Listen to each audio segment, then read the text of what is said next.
É semana de derby, todo mundo fica meio maluco mesmo, viu, Rafa? É assim que funciona, viu? Boa tarde pra você, seja bem-vindo. Tudo bem, Cabela? Grande abraço para você, pro Carlão. Já passei por isso, já passei por alguns derbys aí. Ainda bem, eu só tive vitórias quando eu passei pelos derbys. Mas tudo bem. Muito bem, muito bem. Ô, Rafa, aliás, derby aconteceu no final de semana, lá em São Paulo, depois na entrevista coletiva, o homem falou que tinha muito dinheiro, que tá com a conta cheia. Esse é o Vitor Pereira, é da terrinha aí.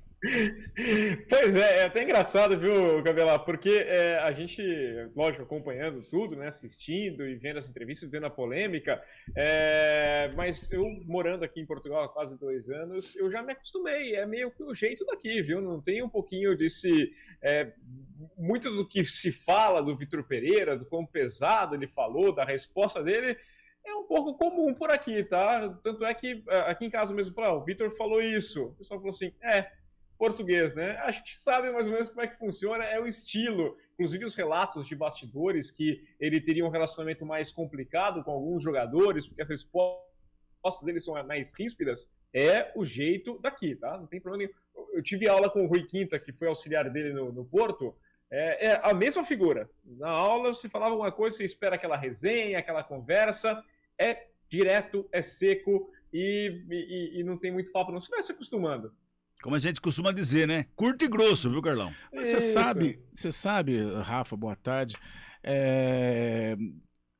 Eu tô sentindo que aí o Rafa pode ajudar. Me parece uma característica dos técnicos portugueses, né? Eu acho que eu não sei se o povo brasileiro, os próprios profissionais, com seus defeitos, com suas virtudes, mas são até mais amáveis, né? O próprio Muricy, que ganhou fama de carrancudo, é um cara sensacional.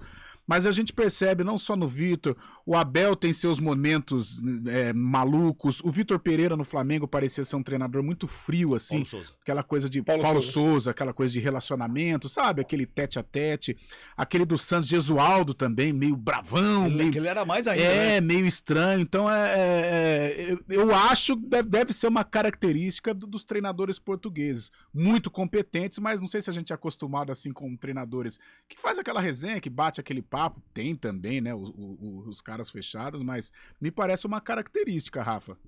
É característica cultural, você vê bastante isso no povo português como um todo, na forma de trabalhar, só que o Vitor, assim como o Abel, tá? Pelos dois eu conheço um pouquinho mais dos bastidores, fiz 2 reportagens falando um pouquinho da vida deles aqui, fui para Penafiel, fui até Espinho, né? Penafiel, terra do Abel Ferreira, e Espinho, a terra do Vitor Pereira. Conversei com amigos de infância do Vitor e descobri que o Vitor é um cara muito de festa, sempre foi um cara muito de balada, inclusive a vida de jogador dele se abreviou por conta disso. Ele é um cara bem descontraído, bem simpático e amigo. Só que na hora do trabalho é trabalho, né? E aí essa coisa fica bem séria mesmo e pode, claro, gerar esse tipo de estranhamento. Mas você percebe bastante nas coletivas aqui em Portugal. É uma assim, é bom porque a imprensa está acostumada também, a imprensa já chega descendo o pau e eles descem também e vai tudo se entendendo. Você falou que vai se entendendo, tem amizade, mas que não está se entendendo, não tem muita amizade relacionada, não, é a Liga Mbappé-Neymar. Então, né, eu até brinquei ontem aqui, porque eu já fiz bastante críticas ao Neymar, mas se o Neymar tivesse feito isso pensando em Copa do Mundo, meus parabéns pro Neymar, viu? Porque ele tá conseguindo, aparentemente, desestabilizar bastante o Mbappé. Teve a complicação aí no final de semana, a disputa para ver quem disputava o pênalti. Primeiro o Mbappé foi lá e pegou a bola, bateu, perdeu o pênalti, depois o Neymar falou, não, deixa que eu bato, e converteu, né? E aí teve até aquele lance depois que o Mbappé larga a mão no meio do caminho. Poderia supor uma união sinistra, digamos assim, Brasil e Argentina, com o Messi e o Neymar, falando, olha, vamos deixar aquele garoto um pouquinho descontrolado aqui na hora que chegar na Copa do Mundo, ele tá totalmente perdido. E são 2 veteranos, são 2 caras experientes do futebol, que se juntar a carreira do Messi e do Neymar, não tem, passa o que o Mbappé tem de vida, eles montaram a panelinha deles ali e é difícil tirar. Então eu brinquei que o Mbappé, se ele queria controlar o time, ele tinha que exigir a saída de pelo menos um dos dois, mas preferencialmente dos dois, porque a coisa não ia funcionar. Teve essa discussão toda, disseram as informações de bastidores sendo que quase rolou as vias de fato nos vestiários, mas aí o elenco deu uma segurada nos 2 lados. e rolou uma bronca da direção, principalmente pelos problemas expostos dentro de campo. Fora de campo, tudo bem, né? Dentro do vestiário, se quiser brigar, não tem problema nenhum. Mas dentro de campo, tem que ter um clima um pouquinho mais controlado. Essa foi a bronca. E agora teria um armistício. Estaria tudo bem entre as duas partes. Até o próximo.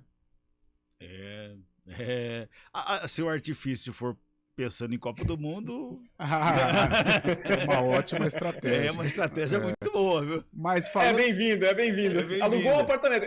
Eu brinquei que a maior propriedade que existe hoje em dia está na cabeça do Mbappé e pertence ao Neymar. E olha, e falando de estratégia, e o PSG tem esse sonho de conquistar a Liga dos Campeões, investe, e tem chegado, mas não tem conquistado. Mas eu acho um erro de estratégia, porque me parece que eles deram tanto poder para o Mbappé, que o Mbappé pensa que ele é maior que o Paris Saint-Germain.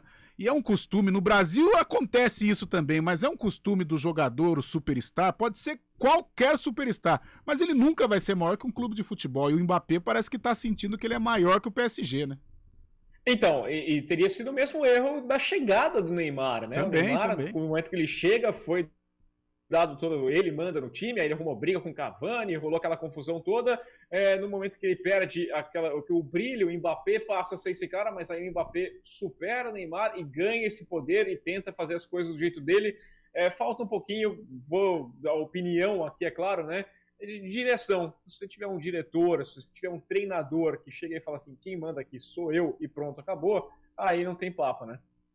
Pois é. Deixa eu mandar um abraço lá pro Alessio Pimenta que é fã do Daniel Paulista. Abraço pra você, viu, o Alessio? Obrigado pela companhia, viu? Aliás, é fã de carteirinha. Rafa, ó, você que tá em Portugal aí, o Benfica tá ganhando de 1-0 do Dinamo de Kiev, hein? Tô acompanhando na tela aqui de baixo. Ah, legal. O Casemiro tem cara de Real Madrid, vai deixar o Real Madrid? O que as cifras não fazem? Pois é, né? Aparentemente seria uma questão de dinheiro, né? A equipe do Manchester United nessa draga toda perdeu para o Brentford por 4-0 e construído na primeira etapa ali, né? É uma situação horrível. Estão dizendo, inclusive, que o United pode topar, dispensar o Cristiano Ronaldo. Fala, você está atrapalhando, tumultuando o ambiente, vai nessa, procura o seu caminho, seja feliz. Essa seria a última alternativa do United, mas eles têm vários interesses. Eles querem repor a saída do Pogba. E o Casemiro apareceu como o último nome. A oferta, segundo a imprensa britânica e também a imprensa da Espanha, seria na casa dos 60 milhões de euros para contratar o Casemiro, o que não é um valor muito abaixo do que a multa contratual. A multa contratual do Casemiro hoje é de 500 milhões de euros. Claro que esse valor nunca será pago, mas teria balançado o Casemiro. Aquela ideia de, olha, os valores são muito interessantes, mudaria de áreas, jogaria no futebol inglês, num clube tradicional, por mais que esteja num mau momento, mas é um clube tradicional, e é claro, as cifras chamariam a atenção.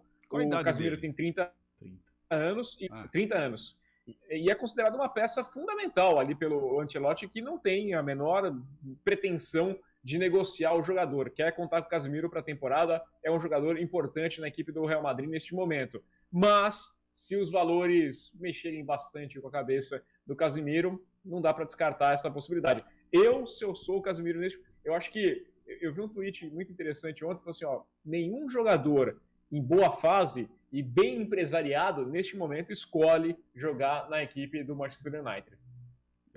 Mas o bolso escolhe.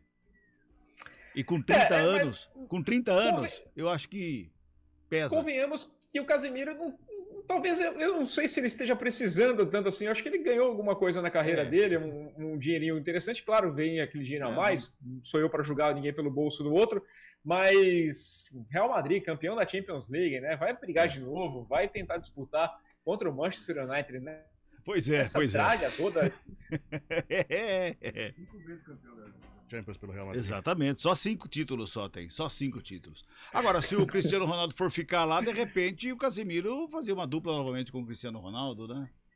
Pois é, então, mas que Cristiano Ronaldo que ficaria, né? Disputando a Europa League sem a vontade nenhuma, desse jeito que tá. O final de semana foi mais uma partida muito complicada para a equipe do United. A derrota para o Brentford foi assim, assustadora da forma como foi construído. O placar de 4-0 foi construído em 35 minutos de jogo, né? O comecinho da partida já estava 2-0 com 15 minutos. Então, fica um cenário muito horrível, até porque, se você for imaginar, eu lembro que no ano passado, o Cabela, o meu Arsenal, começou a temporada quase com o pior começo da história da Premier League, né? Porque tinha perdido os 2 primeiros jogos e não tinha marcado nenhum gol.